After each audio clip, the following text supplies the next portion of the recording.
तो दोस्तों आज हम मल्टीमीटर और क्लिप ऑन मीटर को कैसे यूज करते हैं और उसका डिफरेंस क्या होता है उसकी बात करेंगे।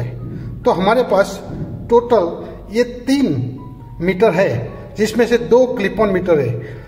मैको का तीनों 3 मीटर है। नंबर 1 ये 1080 TRMS मॉडल है मैको का।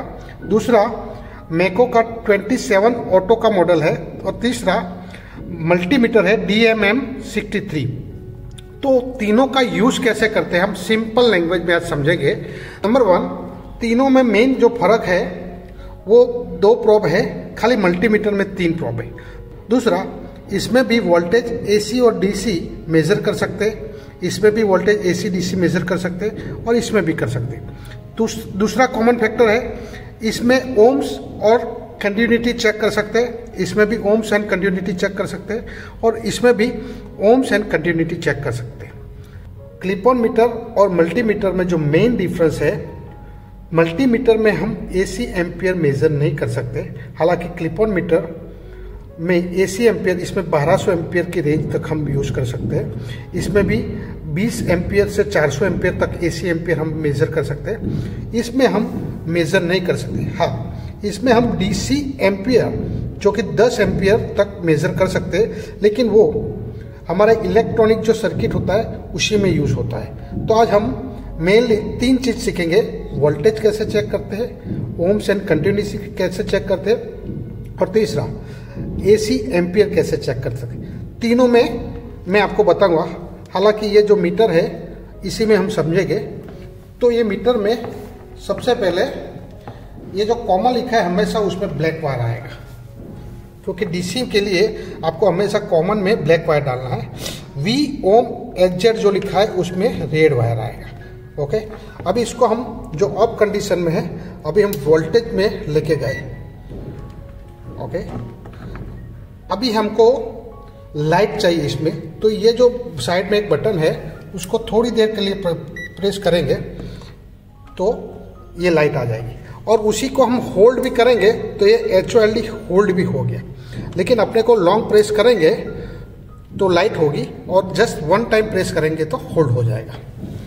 अभी हम सबसे पहले ये मीटर में वोल्टेज AC मेजर करेंगे। इसके लिए बाय डिफॉल्ट उसमें ऑटो DC लिखा हुआ होता है, तो हमको सिलेक्ट करके उसको AC करना होता है, जो कि इधर AC लिखा है ट्रू RMS। और अभी ये रेंज सेलेक्ट करनी होती है। अभी क्या है, मिली वोल्ट की रेंज है, तो ये रेंज को एक बार प्रेस करेंगे। एक बार प्रेस किया तो भी मिली वोल्ट है, अभी ये वोल्टेज आ गया। और अभी एक और बार दबाना, क्योंकि अभी 0.000 है तो आपको अभी 0.00 है तो भी आपको आगे ले जाना है। 0.0 है तो आप 999 तक ही यूज कर सकते हो, लेकिन आप मैक्सिमम रेंज कर दो। अभी 4 जीरो है वोल्टेज, तो आप मैक्सिमम वोल्टेज 9999 तक आप मेजर कर सकते हो। तो आइए, हमारे पास ऑलरेडी एक MCB में 3 फेज पावर ऑलरेडी कनेक्टेड है और चालू है। RYBN, तो RY के बीच में कितना वोल्टेज आता है, लेट्स चेक। तो अभी 448 R और Y के बीच में आता है, R और ब्लू के बीच में 452 आता है और Y और ब्लू के बीच में 451 आता है। अभी हम न्यूट्रल के साथ में तीनों फेस का कितना वोल्टेज आता है वो हम देखेंगे। R और न्यूट्रल में 259, Y और न्यूट्रल में 261, ब्लू और न्यूट्रल में 260। हालांकि हमारे यहाँ GB का सप्लाई है, ऑलरेडी थोड़ा हायर वोल्टेज रहता है। तो ऐसे हमने 3 फेज का सप्लाई मेजर किया। सेम चीज हमारे अगर घर में भी है तो हम इसको भी हम देखो, ये घर में है कुछ, तो हम इसको भी सीधा ये 258 आया। ये जितना भी हम प्लग सॉकेट का है मेजर कर सकते हैं। बंद किया, चालू किया। ओके, तो ये 3 फेज और सिंगल फेज का हमने अभी पावर चेक किया। तो सेम चीज ये हम इसमें भी कर सकते हैं। तो उसके लिए हमको क्या है, ये वोल्टेज AC जो लिखा है, जो हॉरिजॉन्टल S करके है, वो वोल्टेज AC का सिंबल है। तो इसको हमको सेट करना है और इसमें भी ऑटो रेंज है। तो आप सीधा नापोगे, ये जो नॉब इसमें लगा के, तो आप वोल्टेज भी नाप सकते हो। इसमें आपको 750 वोल्टेज की रेंज पे रखना है, तो आप 700 वोल्टेज AC तक मेज़र कर सकते हो कॉमन और वोल्टेज में 2 प्रोब लगा के। अभी इसी मीटर से हमको अगर डीसी वोल्टेज मेज़र करना है तो कैसे करेंगे? तो हमको फिर से इधर देखना है, सिलेक्ट करना है। तो इधर एसी सिलेक्ट करेंगे तो एसी आएगा और फिर से दबाएंगे तो डीसी आएगा।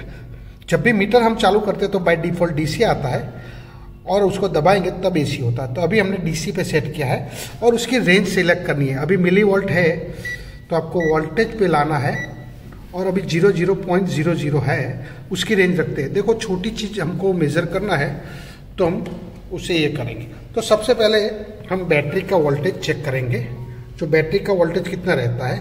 देखो हमको मालूम नहीं है प्लस माइनस कौन सा है, तो हमने ये टच किया तो अभी -02.09 बता रहा है। दैट मीन्स ये वायर गलत है, हमको चेंज करना है। अभी 2.10, दैट मीन्स ये पॉजिटिव है और ये नेगेटिव है। ये हमको इसी से पता चलता है क्योंकि हमको ये नेगेटिव में यानी कॉमन में ब्लैक और इसमें रेड भराना होता है। दूसरा हम क्या चेक कर सकते हैं डीसी में, जो हमारे पास अगर एक लैपटॉप का ये है तो लैपटॉप में कैसे हम चेक कर सकते हैं। अगर लैपटॉप आपका बराबर पावर दे रहा है तो उसको भी हम चेक कर सकते हैं। तो बाहर है ये है, हमने एक अंदर चेक किया तो ये 19.5 वोल्टेज डीसी आ रहा है। अंदर पॉजिटिव है, बाहर है नेगेटिव है। तो ऐसे ही हम डीसी वोल्टेज चेक कर सकते हैं। सेम ये मीटर में हमको डीसी अगर करना है तो ये नॉब घुमाना पड़ेगा और डीसी का रेंज सिलेक्ट करना पड़ेगा। अगर ये मीटर में हमको मेज़र करना है डीसी वोल्टेज तो ये 2 वोल्टेज से लेके 1000 वोल्टेज तक आप सेट करके इधर कॉमन और वोल्टेज में रख के आप कर सकते हो। तो अपने डीसी और एसी वोल्टेज कैसे चेक करते हो वो देख लिया। एम्पियर एसी का कैसे मेज़र करते हैं। अभी जब भी एम्पियर मेज़र करते हो तब एक याद रखो कि इसकी लीड नहीं होनी चाहिए, लीड हो सके तो निकाल के ही रखो। अभी हमारे पास सिंगल फेज एम्पियर का ये एक हीट गन है जो 8 एम्पियर तक का पावर लेता है। 2 स्पीड में, एक 4.5 पे लेगा और एक 8 पे लेगा। तो उसको हम मेज़र करने के लिए हमने ऑलरेडी इसके साथ में ये लगा के रखा है। तो इसके जो 2 वायर होते हैं उसमें से कहीं पे भी हम लगा के रखेंगे। इसमें हम देखो पहले तो ये मीटर में यू हैव टू डीसी है, डीसी में एम्पियर करना है कि एसी, तो आपको एसी करना है। अभी आपको रेंज सिलेक्ट करनी है। रेंज हो सके तो अगर आपको पता नहीं है कितने एम्पियर है तो आप ज़्यादा ही रखो। तो अभी हमने एसी एम्पियर पे रखा है। ओके, अभी हम उसको चालू करेंगे।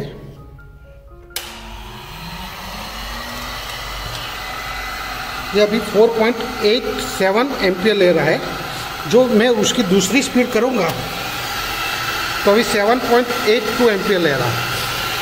तो ये सिंगल फेज में दोनों में सेम करंट बताएगा। आप अगर चेक करोगे, ऐसा नहीं है कि कोई भी, दोनों में चेक। अभी ये इसमें बताया अभी हाई स्पीड में,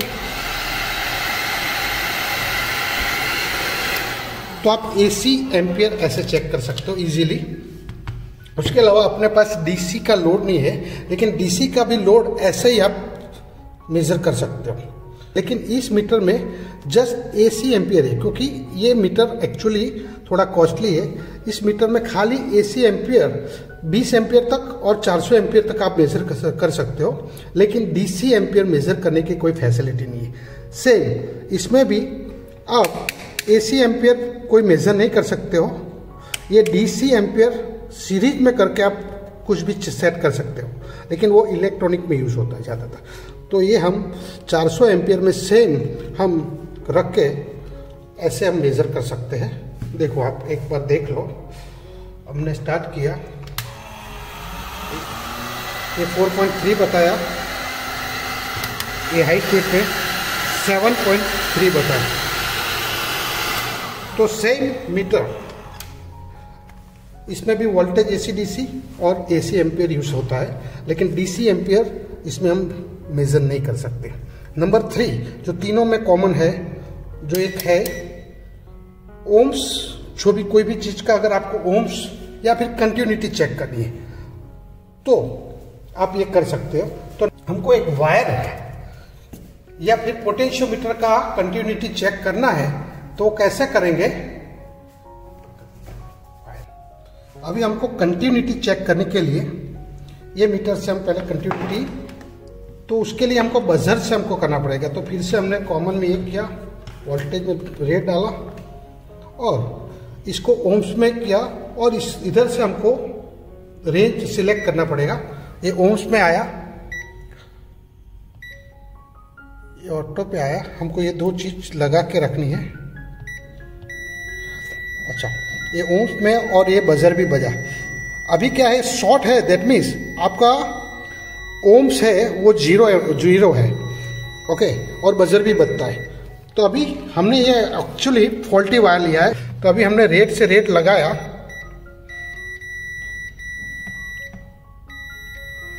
देखो अभी हमने अपने रेट से रेट लगाया तो ऑलमोस्ट 0 ओम्स हो गया और बजर बजने लगा। दैट मीन्स ये वायर बराबर है। अभी ब्लू से ब्लू लगाया,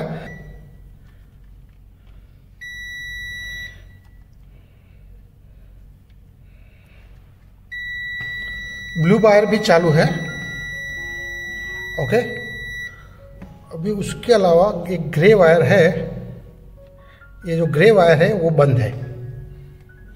तो हमारे इस वायर में टोटल ब्लू और रेड चालू है और ग्रे वायर बंद है। तो हम ऐसे कंटिन्यूटी कोई भी वायर की चेक कर सकते हैं। ये हमने 10 किलो ओम का एक पोटेंशियल लिया है। अभी पोटेंशियोमीटर का कुछ रेजिस्टेंस या रजिस्टर का रेजिस्टेंस चेक करना है तो हमको सिलेक्शन से किलो ओम में आना पड़ेगा। अच्छा, ये आ गए हम किलो ओम में। अभी हमने इसको फुल किया है जो 10 किलो ओम बताना चाहिए। अभी देखो ये 10 किलो ओम बता रहा है। अभी उसको हम आधे पे लाते हैं तो इसका रेजिस्टेंस चेंज हो गया है, 7.5 हो गया। अभी हम ऑलमोस्ट क्लोज कर देते हैं तो इसका रेजिस्टेंस 2 किलो ओम हो गया। तो ऐसे हम रेजिस्टेंस भी ये मीटर से और ये मीटर से कर सकते हैं। तो इस मीटर में रेजिस्टेंस चेक करने के लिए एक तो ओम्स का जो है इधर लाना पड़ेगा, और अगर बजर बजाना है यानी जो वायर की कंटिन्यूटी तो इसको इधर लाना पड़ेगा। इस मीटर में एक ही बटन से सिलेक्ट और रेंज सिलेक्शन करना पड़ता है और इसमें आपको नॉब घुमाना पड़ता है। इसमें अगर अलग अलग है किलो ओम्स, ऑलरेडी देखो बहुत सारे बटन दिए हैं। 200 ओम्स के लिए 2 kilo ohms, 20 kilo ohms, 200 kilo ohm और 2 मेगा ओम्स, और ये सब रजिस्टर चेक करने के लिए है। और अगर कुछ भी ये आ गया, ये आपको बजर बजाने के लिए है, और ये सब रजिस्टेंस और पोटेंशियोमीटर चेक करने के लिए जो जिसको इंडिविजुअल आपको सेट करना पड़ता है। तो यही था ये तीनों मीटर में कॉमन क्या होता है। इसके अलावा इस मीटर में बहुत सारी चीज़ दी हुई है, लाइक हर्ट्स दिया हुआ है जो फ्रीक्वेंसी मेजर करता है, सेल्सियस और फेराड दिया हुआ है जो टेम्परेचर मेजर करता है, माइक्रो एम्पियर मेजर करता है। लेकिन ये सब चीज़ अपने को अभी यूज में नहीं आती है। हाँ, जहाँ पे भी RTD जहाँ टेम्परेचर कंट्रोलर होता है उसमें टेम्परेचर मेजर करते हैं। इसके साथ में एक टेम्परेचर सेंसर भी आता है जो एटमॉस्फेयर और पानी का हॉट वाटर का टेम्परेचर दिखाता है। ये हर्ट्स, ये जो अपनी 50 हर्ट्ज फ्रीक्वेंसी आती है उससे हम मेजर कर सकते हैं। इस दोनों मीटर में ये सब कुछ नहीं है। तो दोस्तों, आज आपने देखा ये तीनों मीटर में कैसे हम easily voltage, AC, DC measure कर सकते हैं। उसके अलावा कंटिन्यूटी, किलो ओम्स, ओम्स और मेगा ओम्स कैसे मेजर कर सकते हैं, और कोई भी वायर की बजर के साथ कंटिन्यूटी कैसे चेक कर सकते हैं, जो कि तीनों मीटर में सेम है। उसके अलावा ये 2 क्लिप ऑन मीटर में एक एक्स्ट्रा फीचर्स वही है कि इसमें AC एम्पियर हम मेजर कर सकते हैं, इसमें खाली AC एम्पियर मेजर कर सकते हैं, DC नहीं कर सकते, इसमें दोनों कर सकते हैं। तो यही था तीनों मीटर में एक सिमिलरिटी। तो आशा करते हैं आपको ये वीडियो अच्छा लगा होगा। हम अगले वीडियो में ऐसे बहुत सारे अलग अलग सब्जेक्ट पे बात करेंगे जिससे आपका नॉलेज सही में बढ़ेगा। अगर कुछ भी आपको क्वेश्चंस है या हमारी कुछ गलती हुई है तो आप कमेंट में ज़रूर लिख सकते हैं। Thank you very much. Thank you.